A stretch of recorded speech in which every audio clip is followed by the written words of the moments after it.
What is up, guys? Welcome back to another video. My name is Nash, and today I'm going to be going over some of the best minors or double majors that you can use for your finance degree. So these are going to be categorized by the different areas that you can work when it comes to finance. So the first one is going to be accounting. So if you are going to be working in a corporate company, in corporate finance as an analyst, accounting is really going to help you, whether you can have that as a minor or if it's a double major, you have a finance degree and an accounting degree. This is really going to help you because a lot of the times you're going to be working with accountants, right? Some people work as financial accountants and you work with these people daily. So sometimes when they are explaining things to you, you're going to be able to understand, or if they send you information, you are going to be able to decipher that information faster without having to ask them because you have the knowledge. But a lot of people that have finance degree and might not really know much accounting, they're able to learn at the job.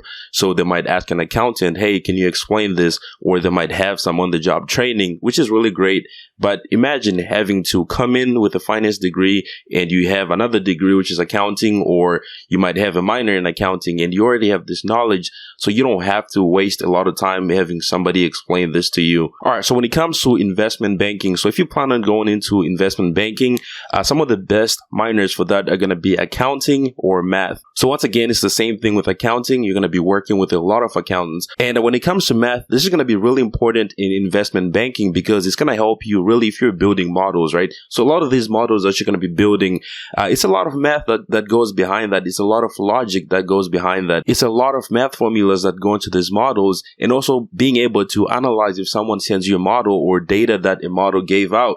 You have to be able to analyze that. So having those math skills is going to help you to think faster. It's going to help you to add things or subtract things or things like that. But that's really going to help you. All right. So the next one is going to be trading securities. So if you want to work trading stocks or doing anything similar to that, some of the best minors that you might want to have are going to be math, statistics, and economics. So like I said before, with math, you're going to be able to understand numbers and make things make sense. But when it comes to statistics, especially if you're working in the stock market, you have to be able to, if you're a day trader, you have to be able to see the trends in the market. Is the market going up? Was the market doing this? You can do a lot of statistical analysis to come up with a conclusion as to what the trend is in the market. And that is going to help in trying to predict the market and, when you buy and sell stocks. So if you're not a day trader, if you're someone maybe who is a portfolio manager for a long-term portfolio for maybe a bunch of clients, you have to understand economics and how it's going to affect the stock market. It's going to allow you to have a bigger picture of what is happening in the economy and how it's going to affect your portfolio. If you plan on going into quantitative trading or day trading, math and statistics are going to be your best minors. But if you are going to go into fundamental trading, which might be maybe managing a portfolio that is a long-term portfolio, which, you don't really buy and sell stocks every week or every month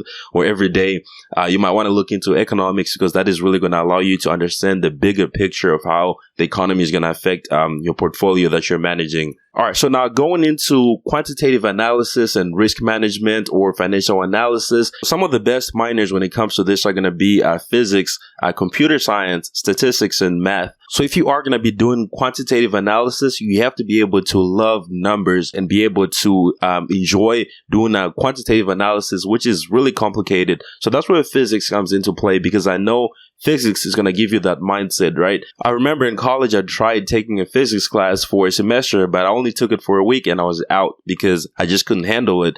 So that is why if you're going to be going into quantitative analysis in finance, you want to go into physics because that's going to give you the capability to love doing quantitative analysis like that.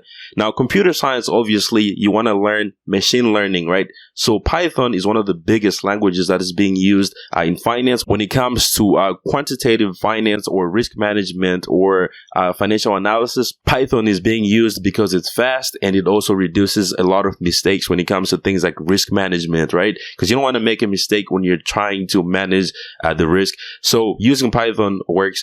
So that's why computer science is really important. Python is going to be at the top of the list. And math is going to help you build a lot of complex formulas, which you might use in building models, or if you're doing some analysis, you might be able to use those formulas. Even if you're using maybe Python, you might want to use a formula. And when it comes to statistics, it's the same thing. It's going to help you figure out trends, right? So if you were doing risk management, for example, you want to be able to analyze the different trends, right? If something happens maybe 5 times, this is the result. So looking at this trend, you figure out how to mitigate mitigate that risk. So that is pretty much it when it comes to the minors that you can combine with your finance degree. And you can also do this as majors, so you can have a double major. Obviously, you can major in other things that you are passionate about. If you don't really enjoy any of these majors, you can really minor in anything that is of interest to you. If you plan on running a business, let's say I want to sell art, that is my business that I want to do after I graduate, I might major in finance so that I learn how to manage the money, right?